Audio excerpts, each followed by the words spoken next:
Assalamualaikum warahmatullahi wabarakatuh. Kita lanjutkan lagi materi farmakologinya. Kemarin setelah sistem pernafasan, kita sekarang masuk ke yang namanya antihistamin ya. Mungkin kalian juga sudah pernah tahu obat-obat yang termasuk ke dalam antihistamin. Nah, kali ini kita akan mempelajarinya bersama-sama. Nah, histamin, apa sih itu histamin? Kenapa kok harus dilawan? Kan antihistamin itu berarti kan anti artinya lawan, histamin artinya histamin, jadi melawan histamin. Nah, kenapa sih histamin itu harus dilawan? Sebenarnya apa sih histamin itu? Nah, histamin itu merupakan suatu senyawa amina yang dibentuk di dalam tubuh ya, yang terdiri dari asam amino histidin oleh pengaruh enzim histidin dekarboksilase. Nah, sebenarnya itu di semua organ kita itu mengandung histamin. Nah, terutama itu di dalam sel-sel tertentu yaitu mast cell. Nah, mast cell itu suatu sel yang ada di dalam tubuh yang berhubungan erat dengan alergi ya. Nah, jadi dia tuh histamin tuh zat yang ada di dalam tubuhnya kita yang dia itu bisa keluar kalau ada reaksi alergi, kemudian ada luka-luka berat, kemudian ada sinar UV, kemudian ada racun ular atau tawon, kemudian enzim proteolitik, serta beberapa macam obat-obatan. Nah, jadi dia bisa keluar kalau ini pemacunya tadi ya. Sebenarnya di seluruh bagian tubuhnya kita ada histamin. Nah, efek histamin kalau dilepaskan itu apa sih? Efek histamin yang berlebihan di dalam tubuh itu bisa menyebabkan kontraksi otot polos bronki, usus, dan uterus. Makanya kok misalkan orang punya asma itu biasanya kan disebabkan karena kemarin kan reaksi alergi antibodi ya. Jadi antigen antibodi yang di asma itu kan disebabkan karena alergi. Nah, histamin inilah salah satu penyebabnya. Kalau misalkan dia tadi kan terutama ada di dalam mast cell. Kalau mast cell-nya itu pecah, histaminnya itu kan keluar. Kemarin juga sudah saya jelaskan. Nah, itu bisa menyebabkan bronkusnya kita itu menyempit. Nah, kalau menyempit terjadi sesak nafas, makanya gejalanya orang asma itu adalah sesak nafas. Kemudian terjadi vasodilatasi semua pembuluh darah, artinya pelebaran pembuluh darah yang bisa menyebabkan hipotensi, yaitu tekanan darah menurun di bawah normal. Kemudian dia bisa memperbesar permeabilitas kapiler. Permeabilitas itu artinya daya tembus ya, yang berakibat udema. Udema itu pembengkakan dan pengembangan mukosa. Kemudian memperkuat sekresi kelenjar ludah, air mata, dan asam lambung. Ya, makanya kalau orang histaminnya itu keluar, orang yang punya MAH itu biasanya itu akan kambuh. Kemudian kalau histaminnya keluar dalam bentuk yang aktif itu juga dapat menstimulasi ujung saraf yang bisa menyebabkan eritema dan gatal-gatal, kemerahan dan gatal-gatal ya. Jadi yang termasuk makanya itu karena ada beberapa efek yang ini merugikan. Jadi makanya kalau misalkan orang asma itu harus dikasih antihistamin supaya histaminnya udah nggak ada lagi, sehingga bronkusnya kita juga udah nggak menyempit lagi. Nah, sebenarnya dalam keadaan normal itu jumlah histamin itu dalam darah itu sangat kecil ya, jadi tidak menimbulkan efek di atas. Nah, baru bila mast cell pecah. Jadi kalau mast cell-nya itu pecah, histamin akan terbebas, nah menyebabkan efek yang tadi di atas tadi. Nah, obat-obat yang dapat mengurangi histamin yang tersekresi aktif di dalam tubuh itu namanya antihistamin. Nah, antihistamin itu sebenarnya ada 4 ya, antihistamin 1, antihistamin 2, antihistamin 3, dan antihistamin 4. Nah, kita di sini hanya akan mempelajari antihistamin 1 dan antihistamin 2.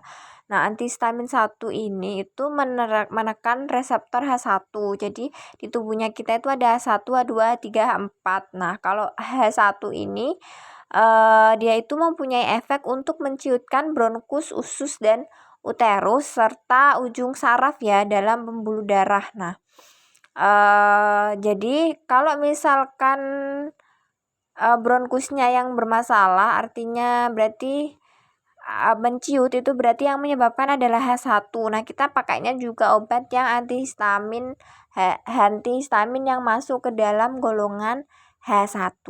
Nah,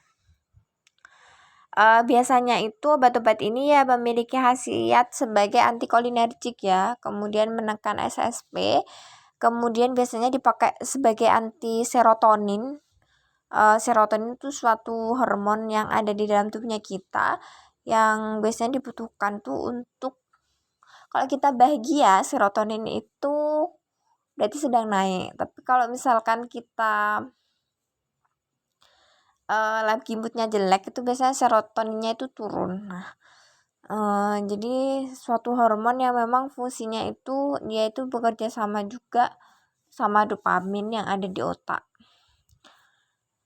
Kemudian, nah ini fungsinya tadi ya juga sebagai obat anti alergi ya, karena memang H1 ini biasanya berpusat pada alergi. Kemudian kalau antihistamin 2 itu dia efeknya itu hipersekresi, artinya sekresi berlebih HCl dalam lambung ya.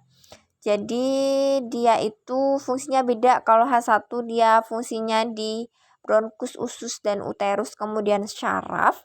Kalau H2 dia fungsinya untuk meningkatkan sekresi asam lambung. Nah, kemudian dia juga bisa menyebabkan turunnya tekanan darah akibat vasodilatasi. Nah, kalau untuk H2 ini memang biasanya dikhususkan untuk mengobati ini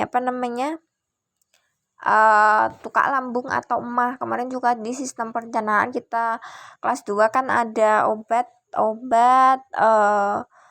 golongan antihiperasiditas yang masuk ke dalam golongan antihistamin. Nah, itu masuk ke antihistamin yang H2 blocker. Nah, contohnya apa? Ada simetidin, ada ranitidin. Nah, oh ya, kalau yang H1 tuh contohnya itu difenhidramin, dimenhidrinat, kemudian cetirizin, dan lain-lainnya. Kalau yang H2 itu simetidin dan ranitidin. Nah, penggolongannya itu ada turunan etanolamin, ada difenhidramin, dimenhidrinat, dan lain-lainnya. Kemudian ada di turunan etilendiamin, kemudian ada turunan propilamin, kemudian ada turunan piperizin, kemudian turunan fenotizin, kemudian ada turunan trisiklik ya, kemudian ada zat-zat non sedatif dan golongan-golongan yang lain. Nah, silakan dibaca sendiri ya. Jadi pokoknya intinya antihistamin itu obat untuk mengurangi sekresi histamin karena efeknya itu negatif kalau histamin di dalam tubuhnya kita itu berlebihan. Padahal harusnya dia itu punya fungsi khusus. Jadi kalau misalkan dia jumlahnya itu normal, dia itu membantu sekresi asam lambung. Nah, kita kan butuh asam lambung kan buat mencerna makanan. Nah, asam lambung tuh mau keluar kalau ada histamin. Kalau histaminnya banyak, otomatis asam lambungnya itu kan juga lebih banyak. Makanya bisa terjadi nyeri perut kalau orang mah itu ya. Jadi kalau misalkan orang normalnya memang dia membantu mengeluarkan sekresi asam lambung, tapi kalau dia berlebihan maka sekresi asam lambung kan juga lebih banyak kan lebih nyeri. Sebenarnya kalau histamin 1 normalnya itu dia bisa membantu melebarkan saluran nafas, makanya kita nafasnya itu bisa nafas lancar dan pernafasannya kita normal itu juga dibantu antihistamin kalau jumlahnya dia itu normal. Kalau jumlahnya dia lebih banyak artinya berarti aktif ya, jumlahnya itu banyak, itu bisa menyempitkan bronkusnya kita. Kalau semakin sempit kita semakin susah nafas ya. Makanya kalau semuanya itu dalam porsi pas tuh dia malah menguntungkan untuk kita. Kalau jumlahnya normal. Kalau jumlahnya kebanyakan tuh nggak baik. Nah, salah satunya tadi semakin banyak dia disekresi, semakin banyak asam lambungnya, semakin nyeri juga perutnya. Nah, itu makanya kita pada kondisi tertentu itu histamin tuh bisa dipicu keluarnya lebih banyak, misalkan karena alergi ya. Jadi makanya kita butuh yang namanya antihistamin, karena pada waktu-waktu tertentu antihistaminnya kita itu jumlahnya itu lebih dari normal, yang nanti endingnya itu merugikan untuk tubuhnya kita ya. Jadi makanya antihistamin tuh untuk menurunkan atau menghentikan sekresi histamin yang efeknya itu nggak baik bagi tubuh karena terlalu banyak di dalam tubuh. Padahal harusnya kalau dia jumlahnya normal, dia bisa membantu fungsi tubuh. Nah, ada beberapa obat yang harus kalian ketahui ya, yang termasuk ke dalam antihistamin. Ada difenitramin, klorfeniramin, kemudian prometasin, dimethylhidrinat, antazolin, feniramin, siproheptadin, kemudian mebihidrolin napadisilat, kemudian ada cetirizin, kemudian ada loratadin. Nah, itu ada juga ranitidin ya. Ranitidin itu obat mah, itu juga termasuk ke dalam antihistamin tapi H2 blocker, bukan H1 blocker.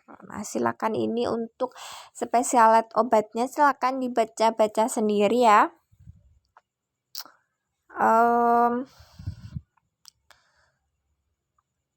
Nanti kita akan lanjut ke, kalau waktunya pas itu nanti HIV AIDS dulu, baru saya akan menjelaskan nanti hiperlipidemia, karena nanti hiperlipidemia itu nggak masuk ke dalam KIKD atau kompetensinya kalian. Kalau HIV AIDS ini masuk, nanti setelah itu saya akan menjelaskan anti HIV dan AIDS serta kortikosteroid ya. Kalau ada pertanyaan silakan bisa menghubungi saya atau tanya di grup apabila ada hal-hal yang belum paham. Kemudian terima kasih atas perhatiannya. Mohon maaf bila ada salah-salah kata dan suara yang mengganggu. Saya akhiri. Wassalamualaikum warahmatullahi wabarakatuh.